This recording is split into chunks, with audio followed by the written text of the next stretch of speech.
ನಮಸ್ಕಾರ ವೀಕ್ಷಕರೇ, ಶುಭೋದಯ. ನಿಮ್ಮೆಲ್ಲರಿಗೂ ಕೆಪಿ ನಂಜುಂಡಿರವರ ಲಕ್ಷ್ಮಿ ಗೋಲ್ಡ್ ಪ್ಯಾಲೇಸ್ ಅರ್ಪಿಸುವ ಬೃಹತ್ ಬ್ರಹ್ಮಾಂಡ ಕಾರ್ಯಕ್ರಮಕ್ಕೆ ಎಂದಿನಂತೆ ಪ್ರೀತಿಯ ಅತ್ಯಾತ್ಮೀಯ ಸ್ವಾಗತ ಅಂತ ಇದ್ದೀನಿ. ನಾನು ನಿಮ್ಮ ದಿವ್ಯಾಲೂರ್. ಕಾಲಗತಿ ಸರಿ ಇದ್ದರೆ ಹುತ್ತದೊಳಗಿರುವ ಹಾವು ಕೂಡ ಹೂವಾಗತ್ತಂತೆ. ಅಂದ್ರೆ ಅದೃಷ್ಟ ಚೆನ್ನಾಗಿದ್ದೆಲ್ಲ ಮುಟ್ಟಿದ್ದೆಲ್ಲ ಚಿನ್ನ ಅಂತ ಹೇಳ್ತಾ, ಆದ್ರೆ ಅದೃಷ್ಟದ ಜೊತೆಗೆ ಪರಿಶ್ರಮ ಕೂಡ ಇರಬೇಕು ಅಂತ ಹೇಳ್ತಾ ಗುರುಜಿಯವರನ್ನ ಎಂದಿನಂತೆ ಕಾರ್ಯಕ್ರಮಕ್ಕೆ ಸ್ವಾಗತಿಸಿಬಿಡೋಣವಾ. ಶ್ರೀಯುತರು ಶ್ರೀ ಸಂಪೂರ್ಣ ಸನಾತನ ಧರ್ಮ ಸಂರಕ್ಷಣಾ ಸಮಿತಿಯ ಸಂಸ್ಥಾಪಕರು ಹಾಗೂ ಶ್ರೀ ಸಂಪೂರ್ಣ ವರಮಹಾಲಕ್ಷ್ಮಿ ಮಹಾಸಂಸ್ಥಾನದ ವ್ಯವಸ್ಥಾಪಕ ನಿರ್ದೇಶಕರು, ನಮ್ಮೆಲ್ಲರ ಪ್ರೀತಿಯ ಗುರುಗಳು ಶ್ರೀ ನರೇಂದ್ರ ಬಾಬು ಶರ್ಮಾ ಗುರುಜಿಯವರು. ನಮಸ್ತೆ ಗುರುಜಿ, ನಿಮಗೆ ಬೃಹತ್ ಬ್ರಹ್ಮಾಂಡ ಕಾರ್ಯಕ್ರಮಕ್ಕೆ ಪ್ರೀತಿಯ ಸ್ವಾಗತ. ನಮಸ್ಕಾರ ಗುರುಜಿ. ಇವತ್ತು ಶುಕ್ರವಾರ ಅಂದ್ರೆ ನಾವು ಜಾಸ್ತಿ ಅಪೇಕ್ಷೆ ಇಟ್ಕೊಂಡು ಬಂದಿರ್ತೀವಿ. ಹೆಣ್ಮಕ್ಳಿಗಾಗೆ ಸಾಕಷ್ಟು ಮಾಹಿತಿಯನ್ನ ತಂದಿರ್ತೀರಾ ಅಂತ ಇವತ್ತೇನ್ ಹೇಳ್ತಿದ್ದೀರಾ? ಎಲ್ಲ ವೀಕ್ಷಕ ಬಾಂಧವರಿಗೆ ಪರಿಪೂರ್ಣವಾದ ಸ್ವಾಗತ ನಿಮ್ಮೆಲ್ಲರ ಬ್ರಹ್ಮಾಂಡ ಲೋಕಕ್ಕೆ. ಇವತ್ತು ಶುಕ್ರವಾರ ಬಹಳ ಉತ್ತಮ ಅಂತ ಅನ್ಕೊಂಡಿದೀವಿ. ಆದರೆ ಇವತ್ತಿನ ದಿವಸ ನಾವೇನು ಹೇಳ್ತಿದ್ದೀವಿ, ಜಗತ್ತಲ್ಲಿ ಪ್ರತಿಯೊಬ್ಬ ಮನುಷ್ಯ ಜೀವಂತವಾಗಿರಬೇಕು ಅಂದರೆ ಯಾರಾದರೂ ಒಬ್ಬರು ಹೊಣೆ ಇರುತ್ತೆ. ಜೀವಂತ ಸಾಕ್ಷಿ ಅಂತ ಕರಿತೀವಿ. ಆ ಸಾಕ್ಷಿ ಸ್ವರೂಪವಾಗಿ ಏನಂತೀವಿ, ಭಗವಂತ ಇದ್ದಾನ ಅನ್ನೋಕ್ಕೆ ಒಂದು ಸಾಕ್ಷಿ ಬೇಕು. ಜೀವಂತದಲ್ಲಿ ಭಗವಂತ ಇದ್ದಾನೆ ಅಂತ ಒಂದು ಸಾಕ್ಷಿ ರೂಪ ಯಾವನಾದರೂ ಹೇಳಬೇಕು ಅಂದರೆ ಅದಕ್ಕೊಂದು ಆಧಾರ ಬೇಕು. ಸಾಧಾರಣವಾಗಿ ನೋಡಿ, ಎಷ್ಟೋ ಜನ ಏನು ಮಾಡಿದ್ರಂತೆ, ಸ್ವಾಮಿ ವಿವೇಕಾನಂದರ ಹತ್ರಕ್ಕೆ ಬಂದ್ಬಿಟ್ಟು ರೀ ದೇವರಿದ್ದಾನ ಅನ್ನಂತೆ.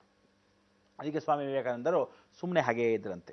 ಎರಡನೇ ಸರಿ ದೇವರಿದ್ದಾನ, ಗ್ಯಾರಂಟಿನ, ಇದ್ದೇ ಇದ್ದಾನ, ಏನಾದರೂ ಮಾಡ್ತಾ ಇದ್ದಾನ, ಎಲ್ಲಿ ಕಾಣ್ತಾನೆ ಅಂತ. ಸರಿ ಹಾಗೆ ನೋಡೋ ತನಕ ನೋಡಿದ್ರು ಸ್ವಾಮಿ ವಿವೇಕಾನಂದ ಸ್ವಾಮಿಗಳು. ಹಾಗೆ ಅವನು ಮತ್ತೆ ಹತ್ರಕ್ಕೆ ಬಂದ್ಬಿಟ್ಟು ಎಲ್ಲಿ ದೇವರಿದ್ದಾನ ಅಂದ್ರಂತೆ. ಕಪಾಳ ಕೊಡದ್ರಂತೆ. ಹೊಡೆದ ತಕ್ಷಣ ಅಲ್ಲಿ ಹೋಗಿ ಧಡಾರಂತ ಬಿದ್ದಂತೆ. ಏನು ಸ್ವಾಮಿಗಳು ಹಿಂಗ ಹೊಡೆಯೋದು ನೀವು? ಏನು ಸ್ವಲ್ಪನಾದರೂ ಇದು ಬೇಡವೆ, ಗೌರವ ಘನತೆ ಅಂತಕ್ಕಂಥದ್ದು? ನೀವು ಹೊಡೆಯಲ್ಲ ಅನ್ಕೊಂಡಿದ್ದೆ, ಎಷ್ಟು ಆಜನ್ಮಪೂರ್ವಕವಾಗಿರ್ತಕ್ಕಂಥದ್ದು. ನಾನು ಹೊಡೆದಿದ್ದದಕ್ಕಲ್ಲ, ಭಗವಂತ ಇದ್ದಾನ ಅಂತ ನೀವು ಕೇಳ್ತೀರಾ, ಅದಕ್ಕೋಸ್ಕರ ಹೊಡೆದೆ ಅಂತ. ಭಗವಂತ ಇದ್ದಾನೆ ಅಂತ ಹೇಳಿದಕ್ಕೆ ನನಗೆ ಹೊಡೆದಿದ್ದಕ್ಕೇನು ಸಂಬಂಧ ಅಂತ. ಎಷ್ಟು ನೋವಾಯ್ತು ಗೊತ್ತಾ ನನಗೆ ಅಂತ ಅವನು ಹೇಳ್ತಾನೆ. ಎಲ್ಲಿ ತೋರಿಸು ನೋವು ನೋಡೋಣ ಅಂದ್ರಂತೆ ಸ್ವಾಮಿ ವಿವೇಕಾನಂದರು ಅವನಿಗೆ. ಅವನು ನೋವು ಎಲ್ಲಿಂದ ತೋರಿಸ್ತಾನೆ? ಅನುಭವ ಪಟ್ಟಾಗಲಿ. ಅದಕ್ಕೆ ಆಗ ಅವನಿಗೆ ಹೇಳಿದ್ರು, ಅರಿವಾಯ್ತು, ಜಗತ್ತಲ್ಲಿ ನೋಡಪ್ಪ ಭಗವಂತ ಇದ್ದಾನೆ, ಆದರೆ ತೋರ್ಸಕ್ಕೆ ಸಾಧ್ಯವಿಲ್ಲ, ಅನುಭವ ಪಡಬೇಕು. ಈ ಅನುಭವದಿಂದ ಜೀವಂತವಾಗಿರ್ತಕ್ಕಂಥ ನಿಮ್ಮ ಸಾಕ್ಷಿ, ನಾನು ಜೀವಂತವಾಗಿದ್ದೀನಾ, ನಾಳೆ ಹೋಗ್ತೀನಾ, ಇರ್ತೀನಾ ಅನ್ನೋದೆಲ್ಲ ಪ್ರತಿಯೊಬ್ಬನ ಕಷ್ಟಗಳು ತನಗೆ ತಾನು ಅರಿವಾಗಬೇಕು, ತಾನು ಅನುಭವ ಪಡಬೇಕು. ಹಾಗೆ ಒಂದು ಫ್ಯಾನ್ ಗಾಳಿ ಆಡ್ತಾ ಇರುತ್ತೆ. ಫ್ಯಾನ್ ಆಡ್ತಾ ಇದ್ದ ಪಕ್ಷದಲ್ಲಿ ಎಲ್ಲಿ ಗಾಳಿ ಅಂತ ಕೇಳಿದ್ರೆ ಏನು ಹೇಳೋದು? ಗಾಳಿ ಕಾಣಕ್ಕಾಗತ್ತಾ? ಹಾಗೆ ಅನುಭವಿಸ್ಬೇಕು. ಆಹಾ ತಣ್ಣಗಿದೆ ನೋಡಿದ್ರೆ ಎಷ್ಟು ಚೆನ್ನಾಗಿದೆ ಅಂತ ಹೇಳಿ ಆ ಅನುಭವ ಆಗಬೇಕು. ಪ್ರತಿಯೊಬ್ಬನಿಗೂ ಜೀವನದಲ್ಲಿ ಅನುಭವ ಪಟ್ಟಾಗ ಮಾತ್ರ ಗೊತ್ತಾಗೋದು ಸತ್ಯ ಯಾವುದು, ಸರಿ ಯಾವುದು, ಸರಿ ತಿದ್ದುಪಡಿಸ್ಕೊಳ್ತಕ್ಕಂಥ ಅವಕಾಶಗಳನ್ನ ಬಂದಾಗ ಆಗಾಗಲೇ ಪಡಿಸ್ಕೊತಾ ಬರಬೇಕು. ಇದು ಜೀವನ ಚರಿತ್ರೆ.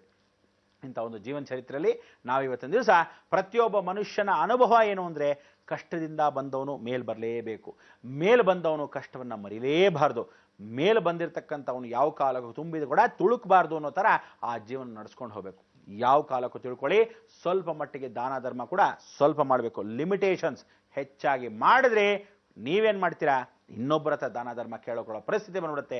ಖಂಡಿತವಾಗಿ ಮಾಡಬಾರ್ದು. ಅದೇ ರೀತಿ ಒಳ್ಳೇದು ಮಾಡಬೇಕಾ, ಯಾವ ಕಾಲಕ್ಕೂ ನಿಮಗೆ ಆದರೆ ಮಾತ್ರ ಮಾಡಬೇಕು. ಎಷ್ಟು ಮಟ್ಟಿಗೆ ಯಥಾಶಕ್ತಿ ಅಂತಲೇ ಕರೀತಾರೆ ಶಾಸ್ತ್ರ. ಯಥಾಶಕ್ತಿ ಅಂದರೆ ಶಕ್ತಿ ಮೀರಿ ಮಾಡು ಅಂತ ಹೇಳ್ತಕ್ಕಂಥ ವಿಧಾನ ಖಂಡಿತವಾಗ್ಲೂ ಹೌದು. ಆದರೆ ಸಾಲ ಮಾಡಿ ಇನ್ನೊಬ್ಬನಿಗೆ ಸಹಾಯ ಮಾಡುವಂಥ ಯಾವ ಶಾಸ್ತ್ರಲ್ಲೂ ಹೇಳಿಲ್ಲ. ಯಾವ ಕಾಲಕ್ಕೂ ಋಣ ಇಟ್ಕೊಂಡು ಇನ್ನೊಬ್ಬನಿಗೆ ಸಹಾಯ ಮಾಡು ಅಂತ ಹೇಳಿಲ್ಲ. ನಿನಗಿಟ್ಕೋ, ತದನಂತರ ಸಂಸಾರಕ್ಕೆ ಇಟ್ಕೋ, ಅದಾದ ಮೇಲೆ ಭಗವಂತನ ಅಂತ ಹೇಳಿ ಒಂದು ಸ್ಮರಣೆ ಮಾಡ್ಕೊಂಡು ಇಟ್ಕೋ. 4ನೇ ಭಾಗ ಯಾವತ್ತಿದ್ರೂ ಜಗತ್ತಿಗೋಸ್ಕರ ಅಂಥ ಒಂದು ಸೇವೆಗೆ ಆ ಖರ್ಚು ವ್ಯಾಪ್ತಿ ಎಲ್ಲ ಇಟ್ಕೊಂಡು ನಿನ್ನ ಕೈಯಲಾಗಿದ್ದು ಹೆಚ್ಚಾಗಿದ್ದರೆ ಇನ್ನೊಬ್ಬನಿಗೆ ಸಹಾಯ ಮಾಡು. ಅಲ್ಲ, ಎಲ್ಲ ಕಾರ್ಯಗಳನ್ನ ಬಿಟ್ಟು ಆ ಲೋಕಚಿಂತನೆಗೋಸ್ಕರನೇ ಬದುಕಿರೋ, ಲೋಕಚಿಂತನೆಗೋಸ್ಕರ ಸಾಯಿ ಅಂತಕ್ಕಂಥ ಒಂದು ಭಾವನೆ ಇಟ್ಕೊಂಡ್ಬಿಟ್ರೆ ಲೋಕಕ್ಕೋಸ್ಕರನೇ ಬದುಕ್ಬೋದು, ಲೋಕಕ್ಕೋಸ್ಕರನೇ ಸಾಯ್ಬೋದು. ಅದಕ್ಕೆ ಅವರವರೇನು ಅನುಸಾರವಾಗಿ ಶಕ್ತಾನುಸಾರ ಯಥಾಶಕ್ತಿ ಸ್ವರೂಪವಾಗಿ ಭಗವಂತ ಮಾಡು ಅಂತ ಹೇಳಿದೆ ಹೊರತು ಎಲ್ಲವನ್ನು ಮಾಡಲೇಬೇಕು ಅಂತ ಎಲ್ಲೂ ರೂಲ್ಸ್ ಹಾಕಿಲ್ಲ. ಆಮೇಲೆ ನಿಮಗೆ ಮನವರಿಕೆ ಆಗಬೇಕು, ಇದೇ ಲೋಕಚಿಂತನೆ. ಆ ಮನವರಿಕೆ ಆಗ್ತಕ್ಕಂಥ ವಿಧಾನದಲ್ಲಿ ಇವತ್ತಿನ ದಿವಸ ಜಾತಿ, ಮತ, ಧರ್ಮ ಎಲ್ಲವೂ ಸೇರಿರ್ತಕ್ಕಂಥ ಒಂದು ಮನೋಗವ. ಎಲ್ಲರಿಗೂ ಒಂದೇ ರೀತಿಯಾದ ಗಾಳಿಯನ್ನು ಭಗವಂತ ಕೊಡ್ತಾನೆ, ಎಲ್ಲರಿಗೂ ಒಂದೇ ರೀತಿಯಾದ ಬಿಸಿಲನ್ನು ಕೊಡ್ತಾನೆ, ಎಲ್ಲರಿಗೂ ಒಂದೇ ರೀತಿಯಾದ ನೀರನ್ನು ಕೊಟ್ಟಿದ್ದಾನೆ, ಎಲ್ಲರಿಗೂ ಒಂದೇ ಭೂಮಿಯಲ್ಲಿ ತಳ್ಳಿದ್ದಾನೆ, ಎಲ್ಲರಿಗೂ ಒಂದೇ ರೀತಿಯಾದ ಕೀ ಆಕ್ಟಿವೇಶನ್ ಅವನು ಇಟ್ಕೊಂಡಿದ್ದಾನೆ. ಯಾವತ್ತು ಕೀ ಆಫ್ ಆಗತ್ತೆ, ಯಾವತ್ತು ಕೀ ಆನ್ ಆಗತ್ತೆ, ಯಾವತ್ತು ಶಕ್ತಿ ಇದೆ, ಯಾವತ್ತು ನಿಶಕ್ತಿ ಆಗ್ತೀವಿ ಗೊತ್ತೇ ಇರಲ್ಲ. ಅದಕ್ಕೆ ಆ ಬೊಂಬೆಗಳನ್ನು ಪರಿಪೂರ್ಣವಾಗಿ ಪರಿಸಿದ್ಧಿಪಡಿಸ್ಕೊಳ್ತಕ್ಕಂಥ ಅವಕಾಶಗಳನ್ನು ಪ್ರತಿಯೊಬ್ಬ ಮನುಷ್ಯನಿಗೂ, ನೀನು ಇಲ್ಲೇ ಇರಬೇಕು, ನೀನು ಈ ಪ್ರಾಂತದಲ್ಲೇ ಇರಬೇಕು, ನೀ ಈ ರಾಜ್ಯದಲ್ಲೇ ಹುಟ್ಟಬೇಕು, ಎಲ್ಲಿಟ್ಟಿರ್ತಾನೋ ಅದೇ ರೀತಿಯಾಗಿ ಬದುಕಬೇಕು, ಇದೇ ಧರ್ಮದಲ್ಲಿ ಬದುಕಬೇಕು, ಆ ಧರ್ಮದಿಂದನೇ ಮುಂದಕ್ಕೆ ಬರಬೇಕು, ಧರ್ಮ ವಿರೋಧ ಹೋಗಬಾರ್ದು. ಯಾವ ಕಾಲಕ್ಕೂ ಧರ್ಮವನ್ನ ಗೌರವಿಸಬೇಕು, ಆದರೆ ಅಧರ್ಮವನ್ನ ಮಾಡಿ ಎಲ್ಲ ಬೇರೆ ಧರ್ಮದವ್ರನ್ನ ನಮ್ಮ ಧರ್ಮಕ್ಕೆ ಸೇರಿಸ್ಕೊಳ್ಳತಕ್ಕಂಥ ಅವಕಾಶಗಳನ್ನ ಯಾವತ್ತು ಕನ್ವರ್ಷನ್ ಅಂತೀವಲ್ಲ ಅದನ್ನೆಲ್ಲ ಮಾಡಬಾರ್ದು. ಸರಿತಿದ್ದುಪಡಿಸ್ಕೊಂಡು ಜೀವನಚರಿ ಅಂತ ನಿಮ್ಮ ತಾಯಿ ತಂದೆಗೆ ಹುಟ್ಟಿದವರು ನಿಮ್ಮ ತಾಯಿ ತಂದೆ ಹೆಸರಲ್ಲೇ ಬದುಕಬೇಕೇ ಹೊರತು ಇನ್ನೊಬ್ಬರು ತಾಯಿ ತಂದೆ ಹೆಸರನ್ನು ಹೇಳ್ಕೊಂಡು ಇನ್ನೊಬ್ರಿಗೋಸ್ಕರ ಬದುಕಬಾರ್ದು. ಇದು ಜೀವನವಲ್ಲ, ಅಧರ್ಮ. ಅದಕ್ಕೋಸ್ಕರ ಧರ್ಮ ಮಾರ್ಗದಲ್ಲಿ ಅಪೇಕ್ಷೆ ಇಲ್ಲದೆ ಇರತಕ್ಕಂಥ ಜೀವನ, ನಿಸ್ವಾರ್ಥ ಜೀವನ, ಜೀವನದಲ್ಲಿ ಸತ್ಯಾಂಶವನ್ನು ಅರ್ತು ಜೀವನವನ್ನು ಮಾಡತಕ್ಕಂಥ ಈ ಒಂದು ಜೀವನದ ಅರ್ಥವೇ ಏನು ಹೇಳ್ತೀವಿ, ಸುದಿನ ಅಂತ ಕರಿತೀವಿ. ಅಂತ ಒಂದು ಸುದಿನ ಈ ಶುಕ್ರವಾರದಂದು ನಾವು ಎಲ್ಲ ಧರ್ಮದ ಬಗ್ಗೆ ಮಾತಾಡ್ತೀವಿ, ಎಲ್ಲ ಧರ್ಮದ ಮೌಲ್ಯಗಳನ್ನು ಮಾತಾಡೋಣ, ಎಲ್ಲ ಧರ್ಮ ಚಿಂತನೆಯನ್ನು ಮಾಡೋಣ.